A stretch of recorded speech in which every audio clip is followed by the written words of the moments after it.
ها د کینیډا ته هر سړی وایي چې زه په ویزټ ویزه باندې ولاړ شم او پاتې به شم. ما وکتل چې ډېر ښه کوالیفاید کسان، کم ایچ ایس سی افیسران چې دي، کم کسانو چې انجینرینګ کړی دی، کم کسان چې ډاکټران دي، کم کسان چې پروفیسرز دي، ښه جاب ایکسپیرینس او ښه ډیګریانې دي، هغو هم نښتي دي. وایي موږ به په ویزټ ویزه باندې ځو او هلته به پاتې کېږو. نو خدای بندګانو د کینیډا د تلو دپاره ډېر شی پروګرامونه داسې دي چې هغه تاسو ته اویلیبل دي.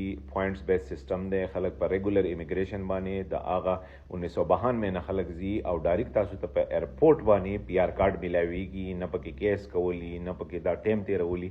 نو ټول کسان په دې ویزټ ویزه پورې مین خلک ویزټ ویزه سے پاک کسان اپلای کوي چې چا کوالیفیکیشن نه، د چا ایکسپیرینس نه، د چا څه عام غونډه کې جاب وي.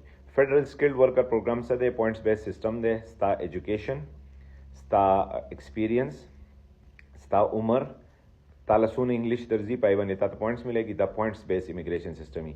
نو لږ شانتې په خپله باندې په ګوګل باندې سرچ وکړئ او دا کم ملګري چې بار بار میسیجونه کوي په واتساپ باندې پوره انفارمیشن غواړي، نو موږ هم دونه وزګار نه یو چې تاسو له ثابته ورځ باندې انفارمیشن درکو فری.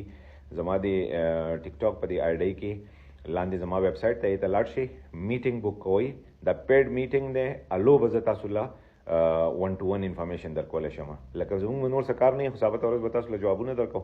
نو فیډرل سکلډ ورکر پروګرام وګورئ، پروونشنل نومینیشن پروګرام وګورئ. که ستاسو بیا پایي کې په خپل پوینټس اسسمنټ یا څه مشورې یو پکاري، نو زما سره اپوینټمنټ بک کړئ. زما ویب سایټ ته لاړ شئ meetcaser.com. 30 منټ زما سره اپوینټمنټ بک کړئ. زه به یې پوه کړم چې دا څنګه کېږي. که په واتساپ باندې ظالمانو تاسو میسیجونه کوئ، د میسیج نه بعد بیا ټلیفونونه شروع کوي. اکثر خلک پکې وایي چې یاره د میسیج جواب نه ورکوې نو ویډیوګانې ولې جوړوې. نو زه تاسو ته دا ویډیوګانې دې دپاره جوړوم. زه ته هم تش پاڼه ښکارم چې ثابته ورځ به ناست یم او تاسو ته به ویډیوګانې جوړوم او ستاسو ټلیفونونه جواب به درکوم. نور کارونه به څوک کوي. نو meetcaser.com باندې تاسو میټینګ بک کولی شئ.